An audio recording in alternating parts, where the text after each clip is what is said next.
Hey everyone, welcome to another deep dive. I'm excited for this one. Me too. This time, we're taking on The Singularity Is Near by Kurzweil. A classic. Oh yeah, definitely a classic. I was back in 2005. Which is perfect because we can look back and See how accurate he was. exactly, like, how close did he get to predicting the future we're living in now? Right.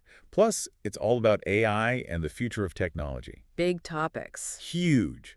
It's Right. all centered around this idea of the singularity, When AI surpasses human intelligence, which is a pretty wild idea to think about. I mean, it could lead to all sorts of things. merging with machines, maybe even conquering aging. It's both exciting and kind of scary all at the same time.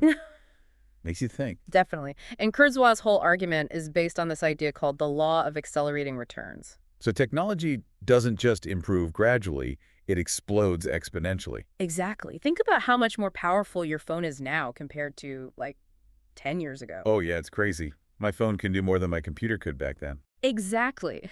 And Kurzweil argues that this is what's going to drive us toward the singularity, this exponential growth. And he uses some pretty interesting examples to back up his argument. He talks about how people have always underestimated how quickly technology can advance. Oh, like what? Well, he mentions this prediction from Popular Mechanics back in 1949. They said that computers in the future would still need thousands of vacuum tubes. No way! Yeah, and way over a ton. Can you imagine? A ton. That's like a small car. It just goes to show how much we underestimate the power of exponential growth. For sure. We tend to think linearly, but technology doesn't work that way. Right, and Kurzweil thinks that this exponential growth is going to lead to some truly mind-blowing changes. Like what? Well, he lays out this framework he calls the 6 epochs of evolution. Okay, break that down for me. So it starts with the Big Bang, naturally. Then he takes us through these different stages. Formation of stars, planets, the whole shebang. Yeah, then the development of life, eventually humans. Okay, makes sense so far. But here's where it gets really interesting. The next epochs, according to Kurzweil, Yeah. involve human intelligence merging with AI. Whoa, hold on. Merging. Like becoming one. In a way, yeah. And he says this will lead to, well, capabilities we can barely imagine right now. Okay, that's where my brain starts to melt a little bit. It is pretty mind-blowing. So how do we even begin to wrap our heads around this whole merging of humans and AI? Kurzweil points to what he calls 3 overlapping revolutions. GNR, genetics, nanotechnology, and robotics. Okay, GNR, got it. Hmm. Let's start with genetics. I mean, we're already seeing incredible progress there. Right, like with understanding and manipulating DNA. Designer babies, gene editing, curing diseases. Kurzweil believes all that's just the tip of the iceberg. He thinks we'll be able to reverse aging. Maybe even eliminate diseases altogether. But with that power comes, a whole lot of ethical questions. Huge ethical questions. And Kurzweil doesn't shy away from that. He acknowledges that the singularity might even overshadow these genetic advancements. It's like, even if we solve aging and disease, the singularity might change the game entirely. Right. And then there's nanotechnology, which is like manipulating matter at the atomic level. Imagine nanobots repairing damaged cells in your body. Cleaning up pollution, building things from the ground up. Talk about playing God. It's both amazing and kind of terrifying. What could go wrong? Well, Kurzweil talks about these intricate networks of nanobots communicating inside your body. Okay, that's cool. But also vulnerable. What if a software virus got into that network? Oh, I hadn't thought about that. Not good. And then, of course, there's robotics and AI. Oh, things get really interesting. And maybe a little scary. Right. Kurzweil thinks AI is on the fast track to surpassing human control, like machines designing and improving themselves. Yep. He talks about friendly AI. But how can we be sure? How do we even prepare for a world where machines might be smarter than us? It's a huge question. And it's not just about the technology itself. It's about the ethical frameworks we need to put in place. Because we need to make sure these technologies are used for good. Exactly. And Kurzweil doesn't stop there. He goes even further down the rabbit hole with this idea of the transformation to non-biological experience. Wait, hold on. Non-biological, you mean like... Uploading our minds to computers. Whoa, like digital immortality. That's the idea. And it raises all sorts of philosophical questions. Like, what does it even mean to have a self if you're not tied to a physical body? Right. It's like, where does the self end and the digital copy begin? It's mind-bending stuff for sure. And Kurzweil uses this analogy of a circle of empathy expanding beyond our physical forms. Like, imagine feeling a connection to a digital version of your deceased loved one. I mean, would that still be considered part of your circle of empathy? These are the kinds of blurry lines Kurzweil is talking about. Whoa, that's heavy.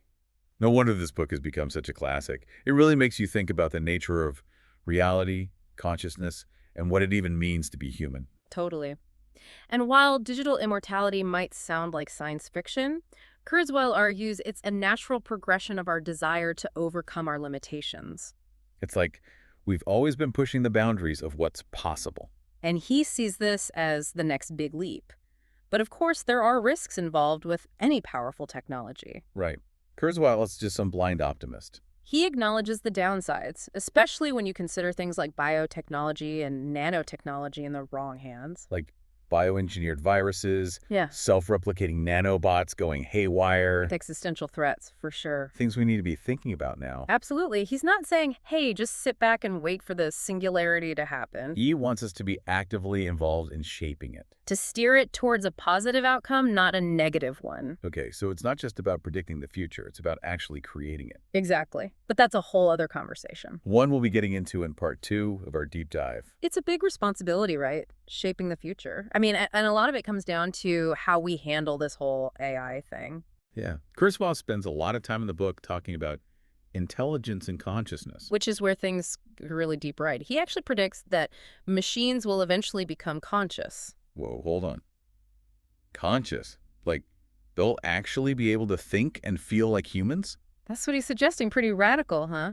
It goes against a lot of traditional thinking. I mean, how can a machine really be conscious? It's not like they have souls or anything. Well, that's one of the objections he addresses head on, the idea that machines lack that spiritual quality that makes us human.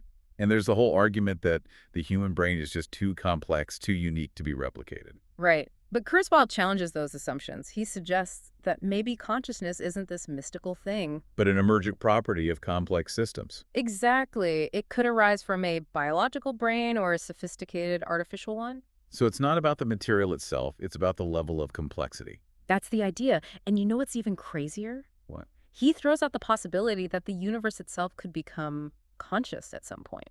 Whoa, the entire universe. Like one giant thinking being. It's a mind-blowing concept, right? But it ties into this idea that consciousness might be woven into the fabric of reality itself. So we're not just talking about creating conscious machines, we're talking about the potential for a conscious universe. Exactly. And that makes you wonder, what if we're not the only conscious beings out there?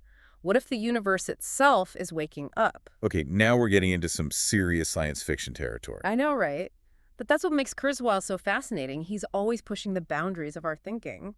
And he doesn't just focus on the philosophical stuff. He also gets really specific about the technology that's driving all this change. Right. He talks about things like molecular computing, where calculations are performed using individual molecules. So instead of silicon chips, we're talking about computers built at the molecular level. Exactly. Kurzweil says this could lead to computers millions of times more powerful than the human brain. And he also talks about nanobots being used to repair damage at the cellular level. Even creating interfaces between the brain and computers. Which sounds both amazing and a little scary. Right. It's like the line between human and machine starts to blur. And Kurzweil acknowledges the potential dangers that come with this level of integration. Like software viruses, hacking, maybe even thought control? Exactly.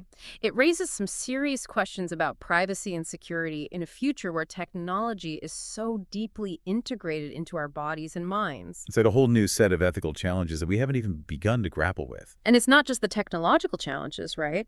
We also have to consider the human element, the pushback against all this change. Because not everyone is going to be on board with this vision of the future. Right. Kurzweil talks about these groups he calls reactionary forces who oppose technological progress for various reasons. Like who? He mentions religious extremists, anti-GMO activists, even those who oppose any attempts to modify the human body or extends lifespan. He calls that last group fundamentalist humanists. It's like they're clinging to a traditional view of what it means to be human, even as technology is rapidly changing the definition. And you can understand where they're coming from, right? It's scary to think about all this change, about the potential for things to go wrong. Kurzweil acknowledges their concerns, but he ultimately believes that the potential benefits of these technologies will outweigh the risks. But he doesn't sugarcoat the risks, does he? He talks about some pretty scary scenarios. Not at all. He mentions bioengineered viruses, self-replicating nanobots going rogue, even the possibility of an all-out nuclear war. It's almost like he's trying to shock us into paying attention, to make sure we're aware of the potential downsides. Exactly. He doesn't want us to just blindly embrace technological progress. He wants us to be thoughtful, to anticipate the potential problems and put safeguards in place. So it's not about stopping progress, it's about steering it in the right direction. Right. He calls for a proactive approach, focusing on developing defensive technologies and ethical guidelines to mitigate the risks. So it's like a two-pronged approach, developing the technologies while simultaneously developing the ethical frameworks to guide their use. Exactly. It's a tall order, but Kurzweil believes it's a challenge we can rise to. But it requires a shift in our thinking, right? Absolutely. We need to be willing to embrace complexity and uncertainty. It's not about finding easy answers, but about engaging in these difficult conversations and working together to shape a future that benefits all of humanity. It's like we need to evolve, not just technologically, but also ethically and philosophically. Exactly.